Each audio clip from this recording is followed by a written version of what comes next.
اهلا بيكم بوابة العوالم الخفية. النهاردة زي ما بنت طلبت مني بنوتة كده معانا. آه برج فنجان برج الأسد، فأنا قررت إن أعمله لها لأنها رغم إنه ما جانيش تعليق على الأبراج كتير، بس البنوتة دي أكتيف قوي في ال آه في البرنامجين الأحمر والأسود. فالنهاردة أنا هعمل لها البرج بتاعها.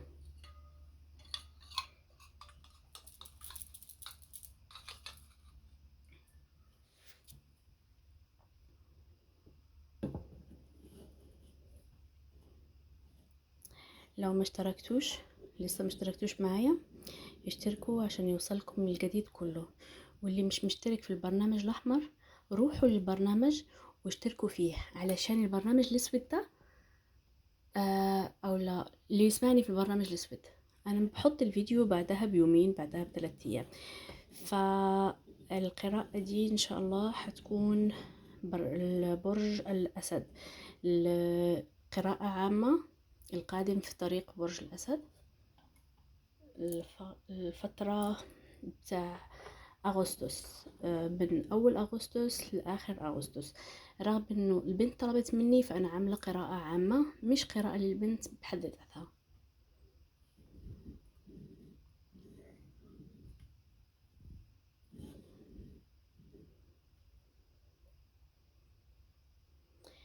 اللي لسه مشتركش يشترك ويفعل زر الجرس عشان يوصل لكم الجديد. وطالبين مني أي حاجة عايزين نعملها أنا هعملها لكم. يلا خلينا نرجع اكتف زي زمان ونرجع امجاد بتاع زمان. قراءات خاصة على ابراج، على تاروت، على فناجيل، كارتة مغربية، كوتشينة مصرية. والجديدة الداوزن رود، عصا الكشف، اللي بتجاوبنا بآه ولا لأ وبتكشف طاقات. يا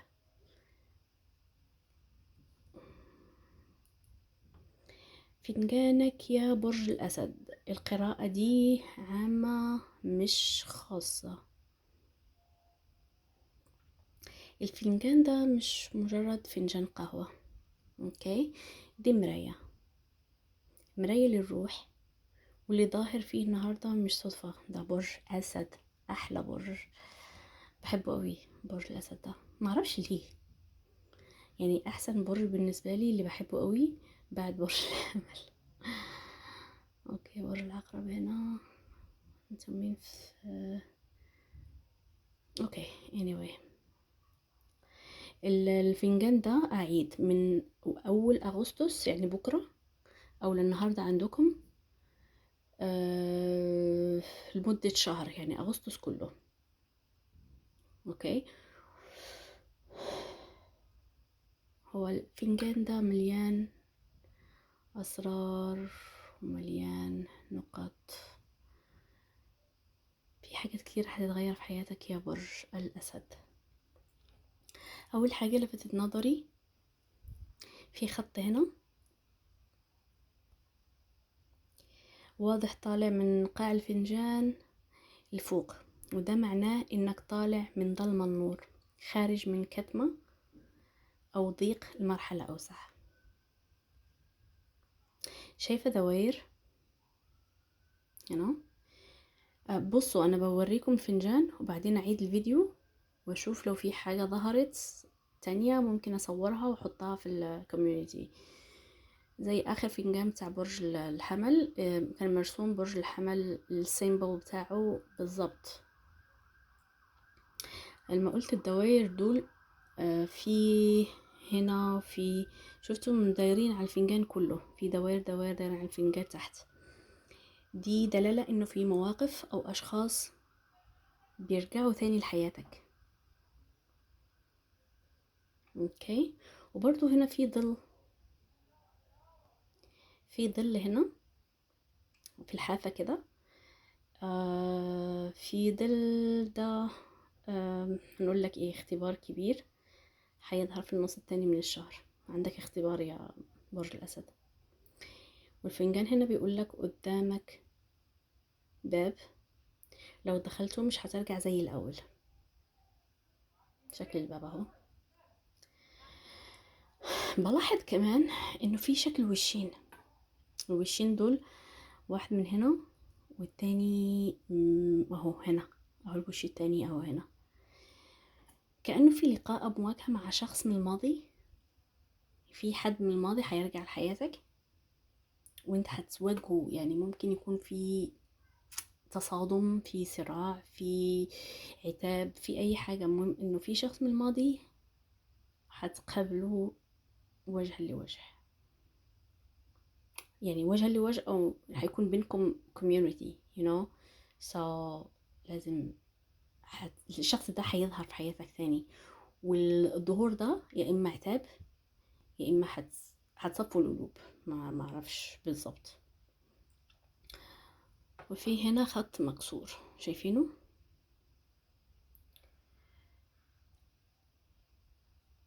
والخطوط دي، الخط المكسور ده بيتقاطع مع الوش التاني في الناحية التانية. دي دلالة على ان العلاقة دي مش مستقرة، في بينكم شد وجذب، كلام بيتقطع يعني on off. العلاقات بيكون فيها طرف نرجسي. في كمان مشاعر هنا مش مفهومة بينكم، انتم بتحبوا بعض ولا انتم بتعملوا ايه في بعض بالظبط.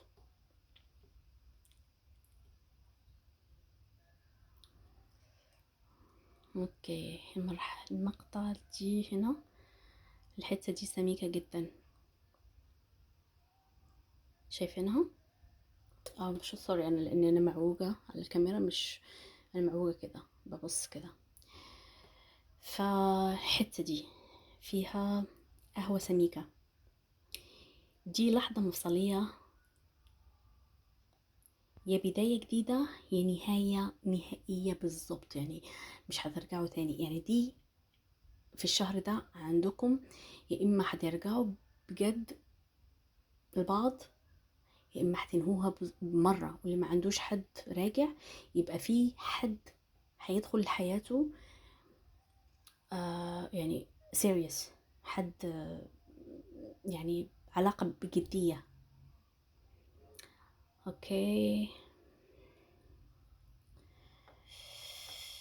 في هنا شرارة نار، انا شايفة هنا في نار صغيرة قوي في الطرف هنا. النار دي ممكن تدفي قلبك وممكن تحرق ايدك، القرار بايدك انتي تختاري. النار دي شفتوا 3 نارات كده، النار دي يا اما هتستغليها وتعرفي انك تطلعي منها بنتيجة ايجابية ليكي وتطبطبي على روحك وتطبطبي على قلبك وتبني نفسك، يا اما هتهدك، يا اما هتبنيكي يا اما هتتوجي. والقرار بايدك، انتي اللي في ايدك قرار نفسك. مش هنقول سيبها للظروف، اصل انا مع حظي ومع، لا، هو الحتة دي في الشهر ده انت يا برج الاسد، انت صاحب القرار، انت اللي هتختار نفسك حياتك هتكون ماشية ازاي. يعني كل حاجة هتحصل الشهر ده مش هتقول دي اقدار، طبعا احنا بنآمن بالقضاء والقدر، احنا شيء مجزوم منه. بس الشهر ده يا برج الاسد، اي حاجة هتحصل فيه انت اللي عملتها، كويسة انت اللي عملتها، وحشة انت اللي عملتها. فما تعملش حاجة الا ولتفكر 1000 مرة. ده برج الاسد كينج.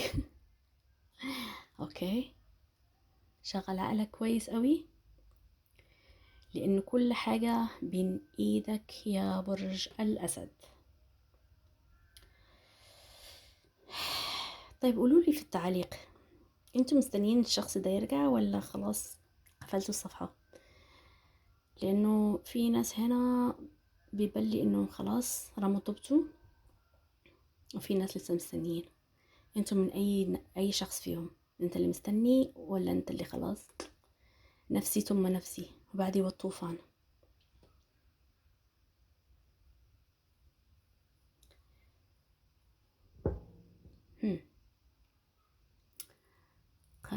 الفنجان يا برج الأسد.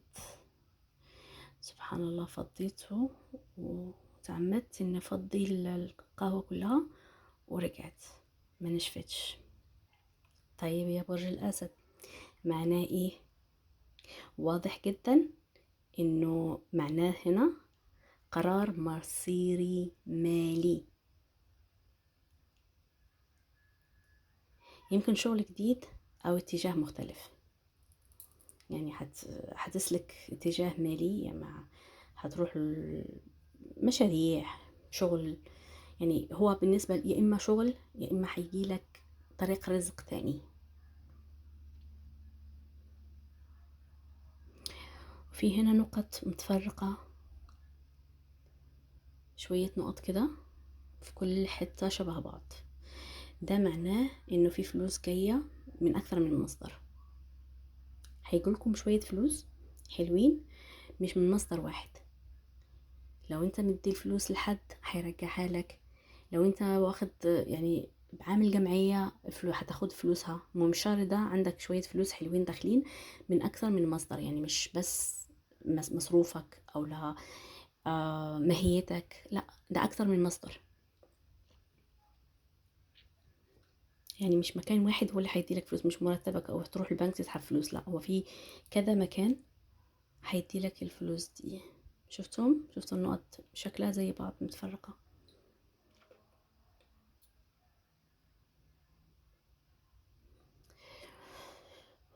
شفتوا الطريق ده المعوج ده طريق مليان تعب ومجهود، لكن في الأخير هتوصل لنتيجة.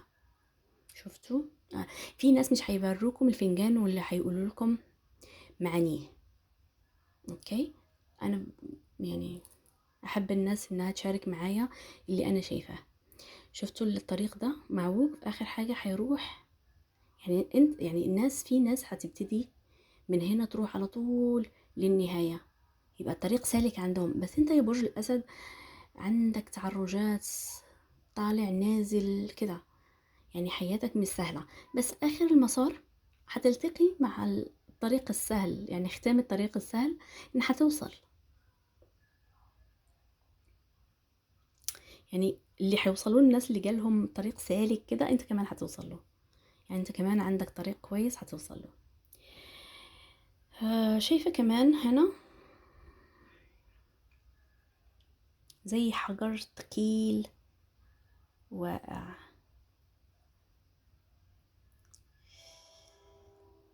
رزقك محدود يا برج الأسد، وعليك حمل لازم تشيله من عليك. هو شريكك كل شوية يطلع لي ده شريكك برج مائي، مثلا سرطان، أو يبتدي حرفه بحرف الواو، حرف اسمه بحرف الواو.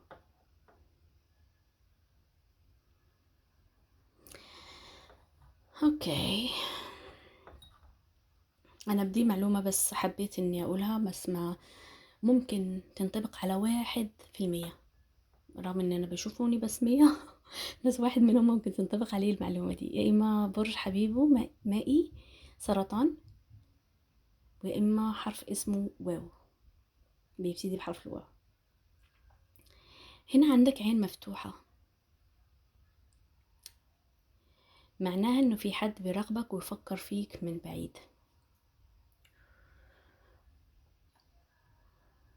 وهنا في شكل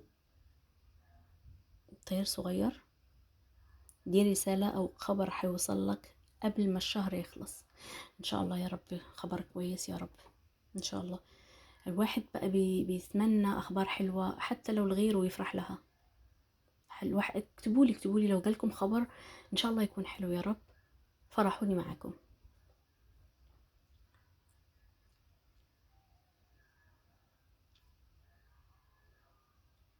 اوكي،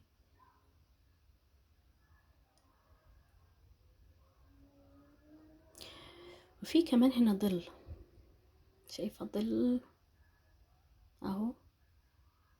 الظل ده زي سر قديم أو حقيقة ما ظهرتش قبل كده وهتظهر فجأة. خدوا بالكم لو انتم مخبين شي سر أو حاجة هيتكشف، أو لو حد مهم انه في أسرار هتتكشف في الشهر ده، يا عنك يا عن حد تاني. المهم انه السر القديم ده أو الحقيقة اللي ما ظهرتش قبل كده هتظهر. وهنا في تحذير من الفنجان، مش كل ظاهر حقيقي، خد بالك من الوهم. في ناس، في حاجات بتبلك انها بصورة ما، بس حقيقتها غير كده، غير الصورة دي.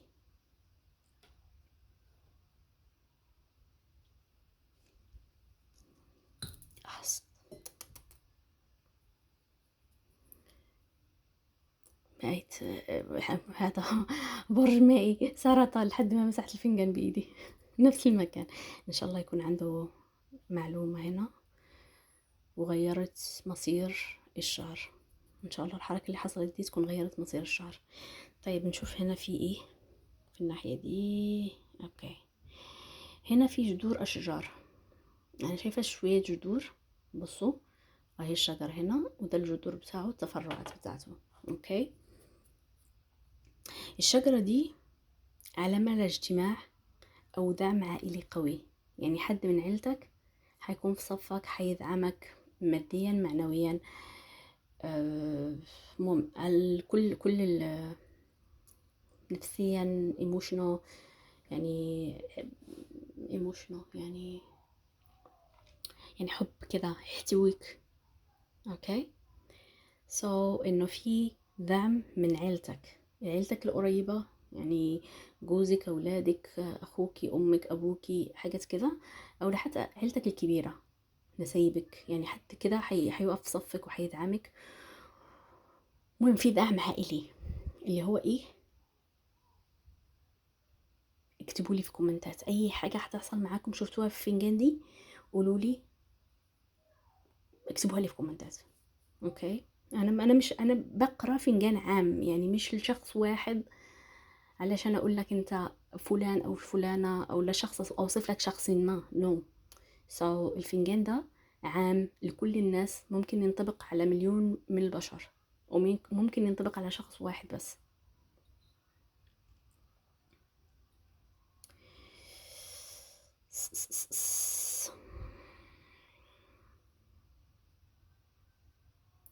في هنا شوية تشابك وعقد، معناها كلام كتير بيتقال في ظهرك ومش كله صحيح. في ناس بتنم فيك، ناس بتسوق سمعتك، ناس بتتكلم في ظهرك، انت مأمن لهم بس هم بيتكلموا في ظهرك.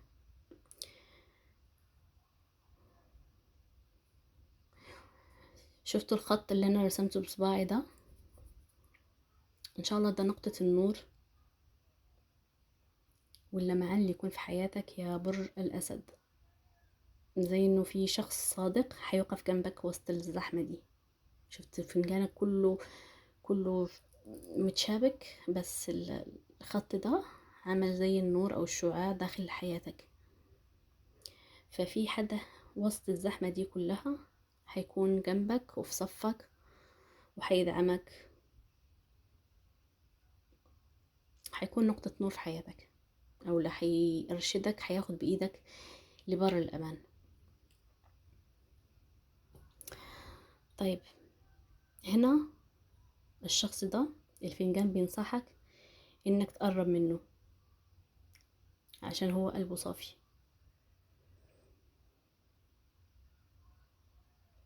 يعني ما تقربش من الناس اللي بتضحك في وشك وجواها الله اعلم. لا، هو في شخص كده قلبه صافي من ناحيتك، فقرب منه، مش اللي بيضحك لك بس. انتم شوفوا الكلام ده بينطبق على اي حد في حياتكم وخدوا بيه.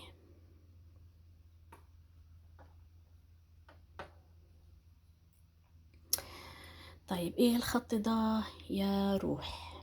الخط ده شفتوه كانه اطول خط في الفنجان كله ده، شوفوا اخره عامل ازاي.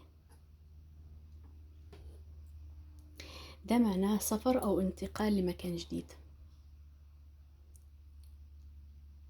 جنبه هنا في دايرة، الدايرة دي كأنه بيفتح صفحة جديدة أو بداية مختلفة، ولكن في آخر الخط في مكان دايرة هنا غامق. ده اختبار كبير بس هيمر بسلام لو عندك يعني لازم يكون عندك ثبات. هيمر بسلام لو انت مركز، انت راكز. واخر اغسطس هيكون زي الختم، بيقفل مرحلة ويفتح باب جديد. هل انت مستعد للباب ده والبداية الجديدة دي؟ اكتب لي في كومنت.